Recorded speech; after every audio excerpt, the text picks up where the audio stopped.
Reborn into this world by Saber Chapter 1. Discovery. Yo, so a bit of a heads up.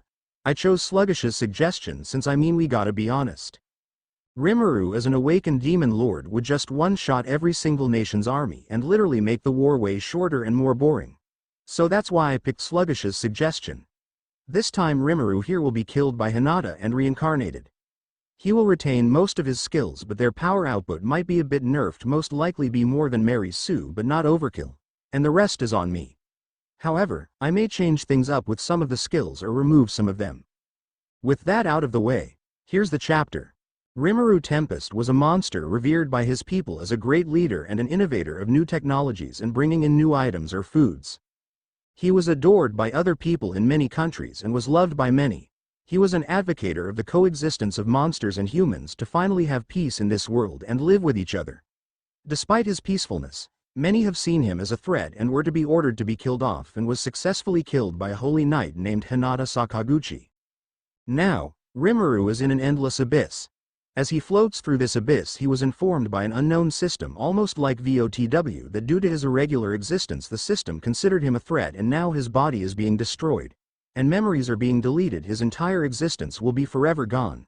Rimuru wanted to fight back but accepted his fate as he feels more powerless to stop this fate of his. However, before his existence was fully gone, a shining light appeared and pulled him in. One hell of a long line of text. In the Empire, April 13, 1908. In an isolated church or an orphanage, there was a knock on the door.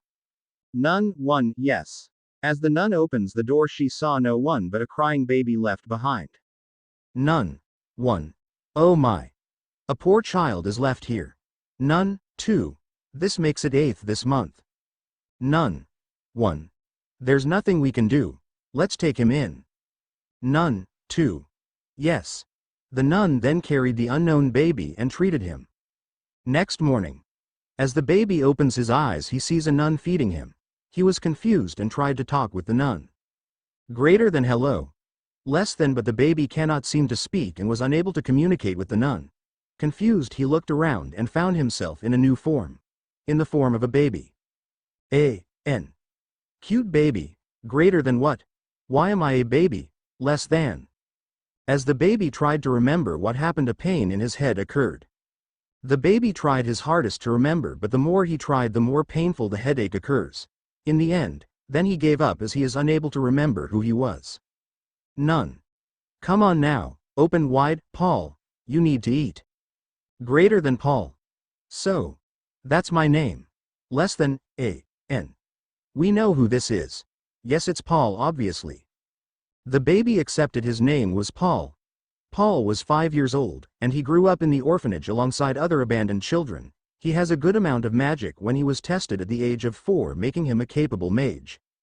He was quite an energetic and curious child, mostly mischievous, and he tends to explore the forest behind the orphanage. Most of the children in the orphanage dare one another to go into the forest and explore it deeper than the others, despite the nuns prohibiting them from entering the forest due to predators lurking. However, despite the possible threat, none of the children has ever encountered the predators those nuns have been telling them about. Later that evening, after dinner, the children in the orphan played their usual game of making someone go into the forest. Child 1. Time to spin the bottle. Child 2. I wonder who it will be this time. Child 3. Well, if it's Paul, then it's gonna be his win again. Child 2. Oh come on, I was close to beating Paul last time.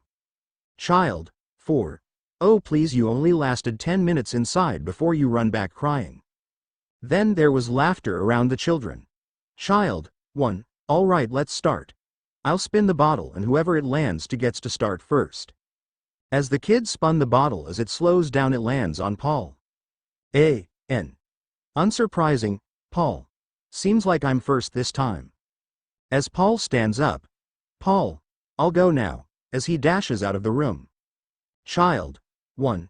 Hey Paul, wait, you forgot to bring. Never mind, Paul always gets far without any equipment. Child 5.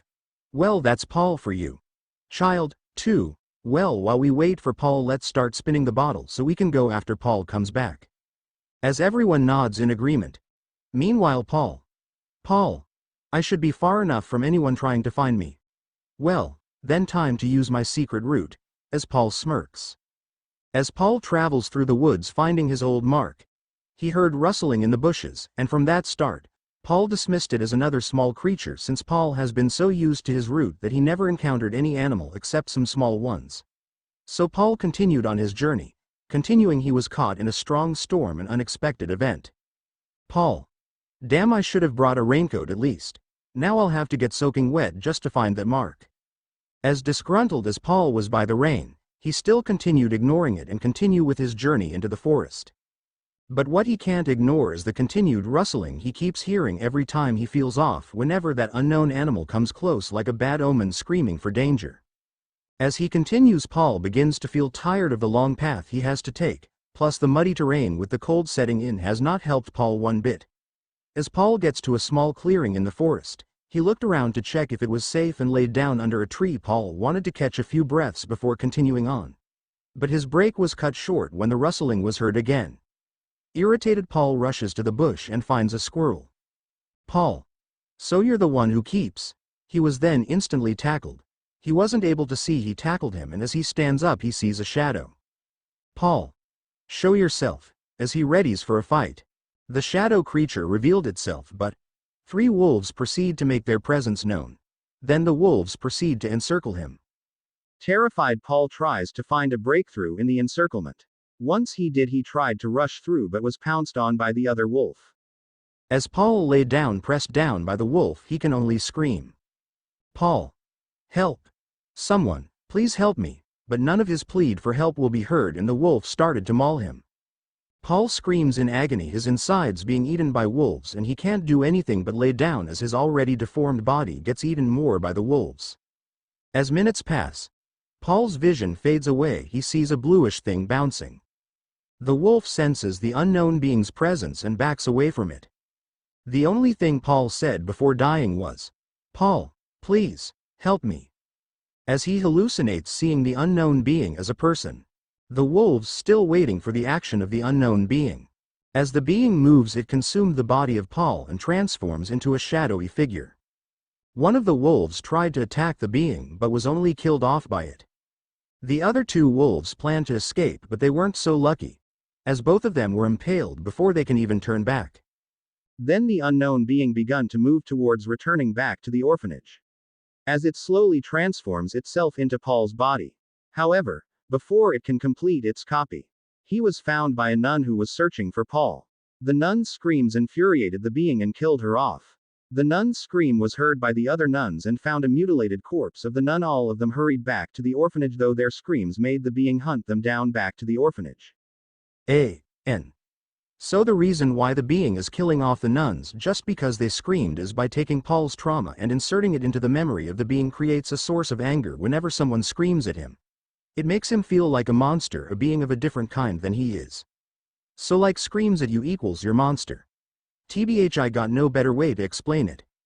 Once the nuns were back, they closed the door and shut it locked. Nun. 1. What in the Lord did we just see? Nun. 2. It must be the devil. Nun. 3. Sister Mary was killed by that monster. Nun. 4. Oh God, please help us. Nun. 5. What do we do now? Nun. 6. We should hide and let it pass. That thing should be far away still. But before the nuns can do anything, the main gate was destroyed, killing some of the nuns. As they run for their lives, the children in the orphanage were awakened by the screams and planned to investigate. But before they can even leave, the door opens in front of them and they see the creature standing in front of them holding a head of a nun.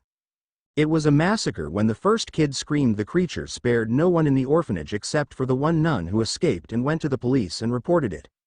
Though the police were in denial about the report due to its absurdness, seeing the bloody face of the nun convinced them that they won't be enough, and requested the military for assistance and especially the mages. Next day, when the information reached the upper echelon, it was instantly deemed as classified information. Any information about the orphanage and its location has been expunged and only the higher-ups know of it, though they were skeptical at the start of the course and the meeting went back and forth if it was true or not. But when the mages reported seeing tons of dead bodies inside the orphanage, they and the creature that killed them were spotted roaming around, in the end, accepted the truth of the nun's testimony. They send a battalion worth of soldiers and a small company of mages.